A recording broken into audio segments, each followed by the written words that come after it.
at one point in my life, as I got older, I was just like, man, I'm not having fun playing hockey, but I'm having fun like breaking.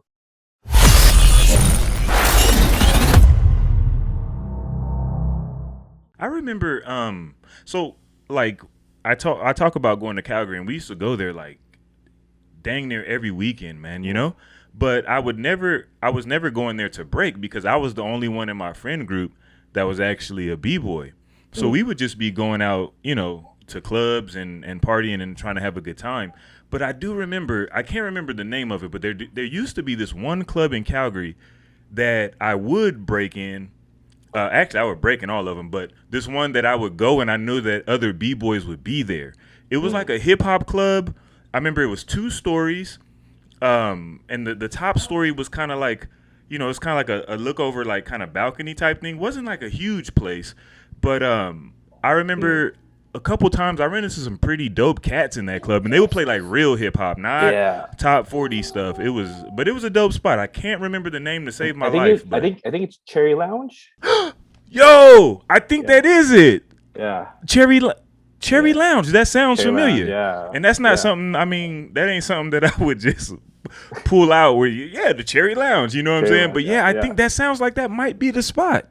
Yeah. The I've Cherry heard so many Lounge. stories about it, but like, yeah, I guess that's another way to put the scene. The scene was like definitely like catered towards 18 plus. So a lot of events, a lot of like those stories, those throwdowns happen in the clubs. Things there were myths to like us new gen coming up. We're just like, oh, we've heard about these b-boys, these legends that like just throw down at Cherry Lounge, and like we don't get to see it. But yeah, Cause when do you come into breaking? when I come into it, Yeah, well, I mean, like, yeah, what like generation are you like? Yeah, what year do you come in? Because I'm trying to put a timeline of when I was at the Cherry Lounge versus how old you would have been. so I was 12-ish, 12, 13, 2002 is when I Oh got into wow, it. Yeah. in So then, 2002. yeah. Oh wow. Okay, in So then, 2002, I was already in my 20s. 2002, I was but 21, but 22. but sure, like definitely I hear stories about like the late 90s, like how much like it was like bumping, like having again like it was again the older crews, the Battle of Alberta stuff, the Hard Lino, um, and the Rudes, but also like Constant Mayhem, all these crews that formed into the original Rudes and Funky Monks. Yeah, Yeah, because my Cherry Lounge days would have been 2000, 2001.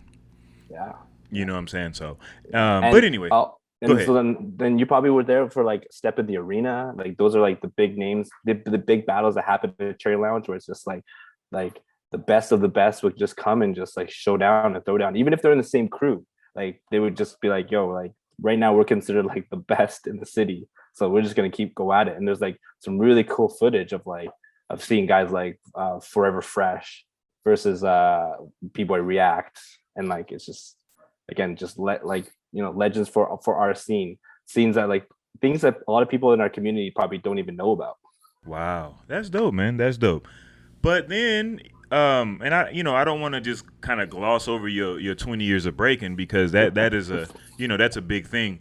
But I do want to kind of get into your more contemporary involvement because at some point, and you can give us all the details. You cross over from a participant to an organizer. So my question would be, what did you see in your scene, or what were your goals or aspirations that made you decide to say, you know what, I'm going to put the participation on the back burner and put the organizing more to the forefront. Mm. Yeah, like don't get me wrong, like even though I jumped over into organizing, I was definitely still participating. It was just like I was talking about earlier, like how it was definitely the scene was catered towards the older dancers, the 18 plus, so club battles, and the jams that happened like maybe every like 3, maybe 6 months, almost, or even like once a year. So there wasn't a lot of battles happening for people for those like me to get experience. Now, by the time I jumped over to becoming an organizer, I was already 18. I was old enough to go to these club jams, but I wanted to, just I wanted to be able to give that opportunity to the younger generation. And it wasn't wasn't me right off the bat. It was actually my one of my partners, Dandy, who in his crew, they threw a couple like youth jams, and I was like, this is cool. Oh, this is like really cool to see, like where the youth got to go, no pressure to battle against the older guys, because the older guys again are just sometimes just mean. Yeah, and, yeah. and and and I've seen it where just like, and I get it, like hip hop is one way where, but we're coming into a time where like encouragement is a lot better than that hard love, because sometimes that hard love pushes people away, and we've lost a lot of dancers that way because they just like yo, like the scene isn't accepting of me, so I'm just going to go try something else.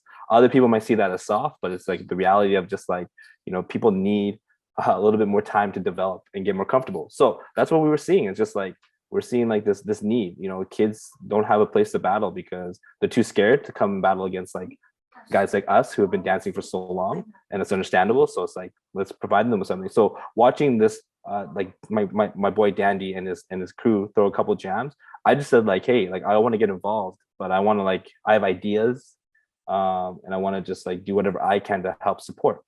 So it started with like judging, and then just being there just to help like give ideas, right? And then it really developed into something where it became to like legitimate organizing these events, from top down.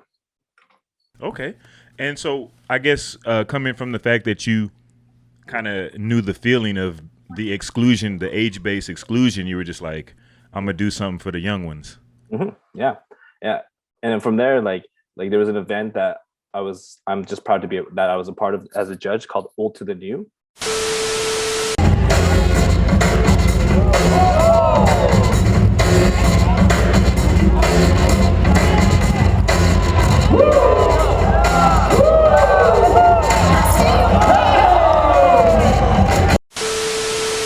And it was just concept was just like, yo, just you can enter as long as you're under the age of 18. It's a 2-on-2 battle, so enter with your friend, which then again, more encouragement, right? Like enter with somebody that you want to get down with. And like it grew, like kids like trained for this battle. And Wow. like it Okay. got really great, like to the point where like once we got to like volume 4, our 4th year of it, it's like we had 64 crews of youth, right? So it was just like, and it was a good timing. The timing was good, like where hip hop, breaking, those dance shows like America's Best Dance Crew stuff, like they were encouraging, inspiring these kids to try something different, and they came and tried it, right? So Right. yeah, Okay. And what was your first event that you actually put together? that I put together. Yeah, that you organized. That I organized. Oh, it's a good question. I want to say it was Old to the New number 3 that I was like really a lot more involved with.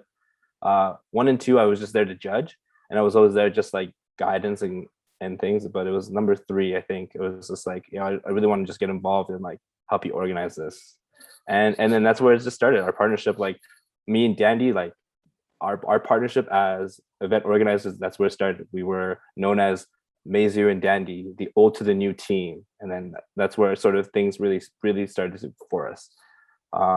Yeah, a lot of it stemmed from just like, how do we reward the participants that come to our events, but normally like they know they're not going to win or they're not going to make it far, but they come to support, they come to give it their effort, but like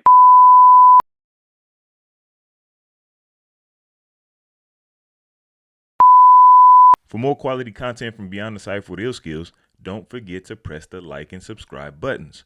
Also, feel free to follow us on Facebook and Instagram at Beyond the Cypher. Let us know how we're doing down in the comment section, and to make sure you don't miss anything from the channel, smash that notification bell. We appreciate the love and support. Peace. Until the next episode.